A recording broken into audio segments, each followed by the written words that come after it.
กินเลยได้ไหมได้ลองเคี้ยวดูว่ามันจะเป็นไงมันออกมาเป็นกินเลยได้นะเพราะมันถ้ามันไม่สะอาดเขาก็อยู่ไม่ได้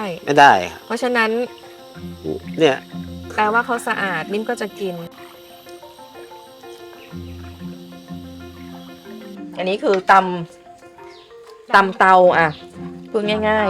ๆตำเตาของเราข้าวด้วยหน้าตาดีมากเลยอะดูสีดิคือพอมันเป็นสาหร่ายสดพอมันเป็นเตาสดปุ๊บเนี่ยใส่หมูสับใส่ปลาทู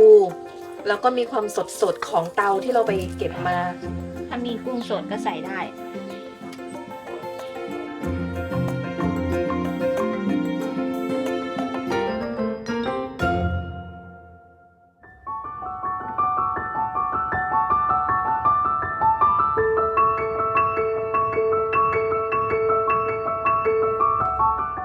ในมุมคนนอกจังหวัดแพร่อาจเป็นเหมือนเมืองผ่านเพื่อไปจังหวัดอื่นทางภาคเหนือนะคะ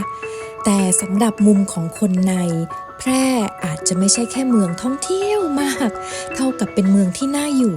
ทั้งอากาศวัฒนธรรมและความสมบูรณ์ของอาหารเราตั้งเข็มทิศให้มาเริ่มที่แพร่ค่ะ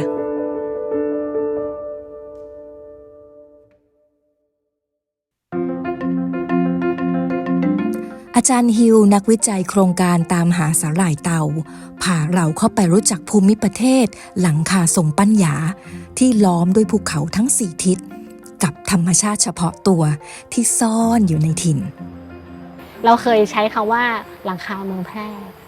นะคะตรงนั้นคือหลังคาเมืองแพร่เพราะฉะนั้นเราอยากรักษาต้นน้ำเพราะต้นน้ำสะอาดคนจังหวัดแพร่ก็ได้ใช้น้ำสะอาด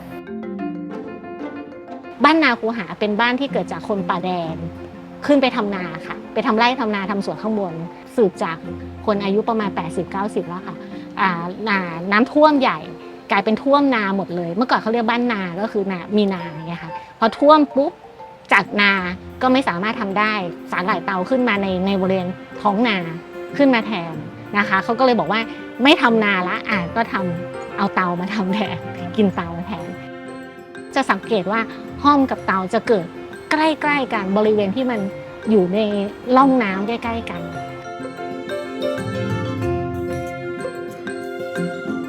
คนที่รักสีครามนะคะหรือว่ารักสีห้อมเนี่ยนะคะจะต้องรู้จักแพร่ค่ะแต่วันนี้การที่นิ่มมาถึงเมืองแพร่แต่จะมาตามหาอีกสิ่งหนึ่งซึ่งมีอยู่ที่นี่แล้วก็มีอยู่อย่างอุดมสมบูรณ์ในธรรมชาติก็คือสาหร่ายของที่นี่ค่ะมาจากภูเขามาจากต้นน้ำและคนก็รู้จักกันในชื่อของเต่าเรามาดูกันนะคะว่าเต่าหรือว่าสาหร่ายแม่น้ำเนี่ยมาจากไหนเก็บอย่างไรแล้วทำอาหารเป็นอะไรได้บ้างค่ะ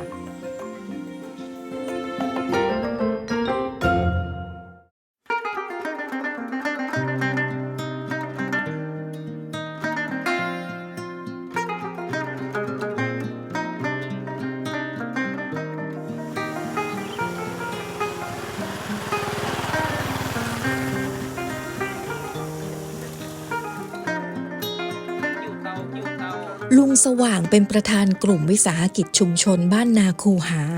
ทำเรื่องเกี่ยวกับเม็ดสีห้อมและทำเรื่องสาหร่ายเตาค่ะ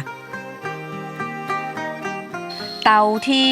บ้านนาคูหาของเราเนี่ยมันมีความได้เปรียบกับเตาที่อื่นเพราะอะไรอะคะเพราะมันเป็นธรรมชาติจริงๆเลยธรรมชาติให้ทั้งความอุดมสมบูรณ์ของป่าของน้ำมันขึ้นอยู่กับธรรมชาติที่มันมีอยู่แถวตำบลนี้ก็มันมีอยู่ที่นาคูหาที่เดียวมันเป็นของกินพื้นถิ่นมาตั้งยาวนานนั้นเหมือนบรรพบุรุษเขาผมเกิดมาผมก็เจออยู่แล้วเต่า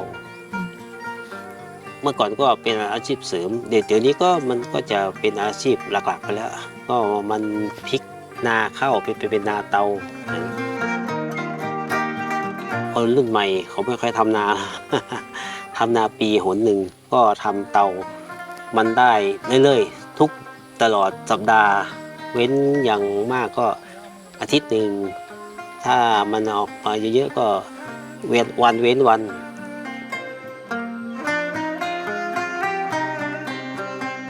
ถ้ามันแดดประมาณ27-28มันก็จะเกิดขึ้นมา ค่ะ ใหม่ ค่ะ ถ้าเลย30ขึ้นไป มันก็จะตายลอยขึ้นมา แล้วมันก็จะไหลออกไปเอง ไหลออกไปเอง โอ้โห ก็เจ้าของเขาก็บางครั้งก็มันมีเขียวตรงไหนก็กิ้วแล้วก็ตีให้มันขุ่น อืม ตีให้ขุ่น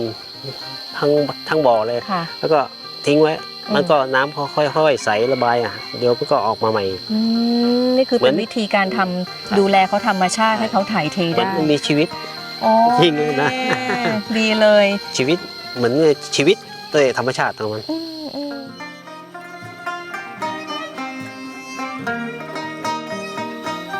หมุนไม้ก็ได้ โดนยัง โอ้โห นี่ก้นนี่ เก่งนะเนี่ย โอ้ หนาไปไหมคะ ต้องโคนให้มันถ่วง เดี๋ยวถ้าเราขึ้นแล้วก็ป้าดิดก็จะคนให้มันหมดเลย ปล่อยคนให้ทั่วแล้วก็ปล่อยทิ้งไป ค่ะ มันก็ออกใหม่อีก ถูก โอ้โห นี่เหมือนเส้นไหมเลยอะ ใช่ใช่อันนี้เรียกว่าสาหร่ายที่นี่เขาเรียกว่าเตาไหม เตาไหม อ๋อ เพราะว่ามันละเอียดขนาดนี้ ใช่ ใช่ไหมคะ ใช่ ถ้ามันเส้นหยาบนี่กินไม่อร่อย อ๋อ นี่มันละเอียดมากเลยอ่ะ กินเลยได้ไหม ได้ลองเคี้ยวดูว่ามันจะเป็นไงมันออกมาเป็นยังไง กินเลยได้นะ เพราะมัน ได้ ถ้ามันไม่สะอาดเขาก็อยู่ไม่ได้ ไม่ได้ครับ เพราะฉะนั้น เนี่ย แปลว่าเขาสะอาดนิ่มก็จะกิน อืม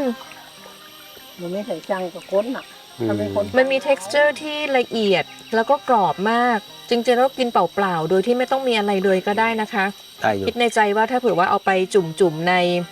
น้ำแกง หรือว่าซอสเบาๆเนอะ ได้ ก็กินได้เลย ได้เลย ตลกมากเลยอันนี้นิ่มๆชอบ เดี๋ยวผสม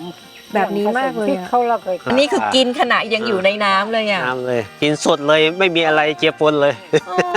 นิ่มรู้สึกอายุหน้าอ่อนแล้วใช่ไหมคะ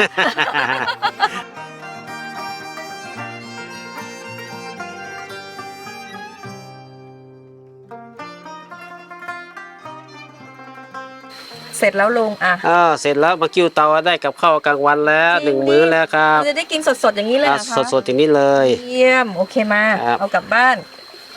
เดี๋ยวเตาที่เราเก็บได้สดๆเนี่ยจะไปเข้าครัว แล้วดูว่าแม่บ้านประจำท้องถิ่นเนี่ยจะทำอะไรให้เรากิน สดกว่านี้ไม่มีอีกแล้ว ไปลุง เดี๋ยวไปถึงที่โรงครัวก็ดูนะเนาะ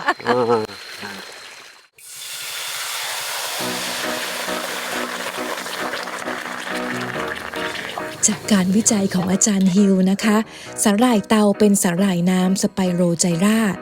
จัดเป็นอาหารที่มีโปรตีนสูงชนิดหนึ่ง คล้ายกับเป็นสาหร่ายไก่ที่แม่น้ำโขง ซึ่งจะมีเส้นใหญ่และหนาและยาวกว่า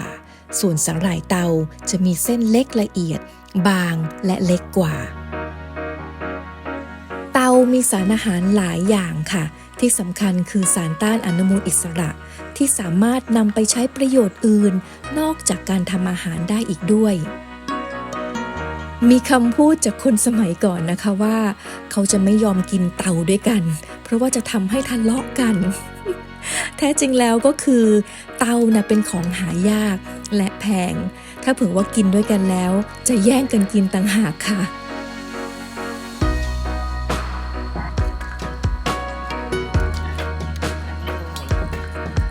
ตำสาหร่ายเตา อันนี้อะคะ เอ็ด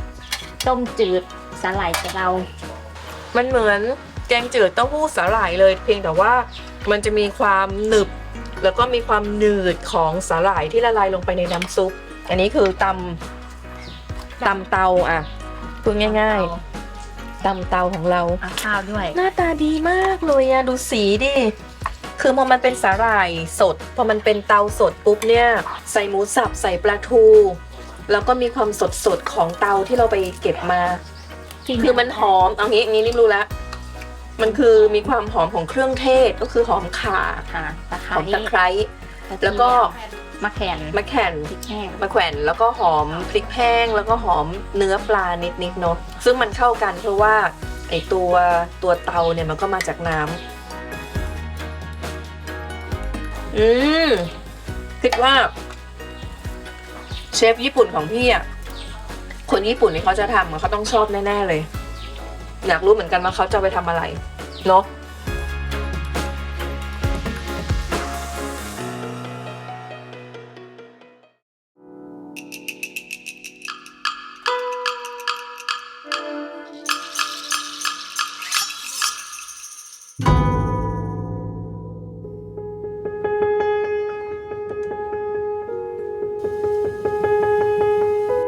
เชฟเคนจิบอกว่าถ้าเราใช้สาหร่ายญี่ปุ่นได้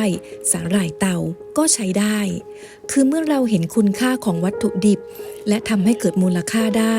เรื่องของการอนุรักษ์สิ่งแวดล้อม และอาชีพก็จะเกิดขึ้นตามมาด้วย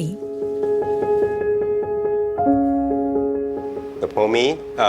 I teach philosophy, not the technique. No,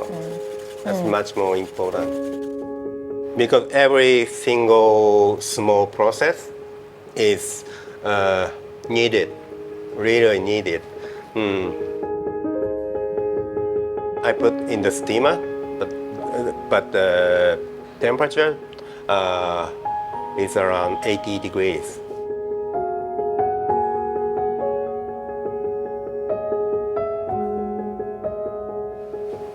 If the heat is too strong, make the egg boil and texture make more not smooth, not creamy. It's like a composition with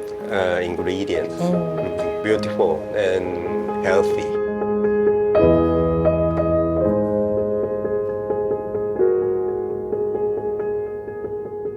Hey, here you โอ้ are. ยสวยจังเลย ใช่ สวยด้วยอร่อยด้วย อร่อยด้วย โอเคค่ะ so this one is Japanese egg custard We say chawamushi. chawamushi Chawamushi. with river wheat Yes.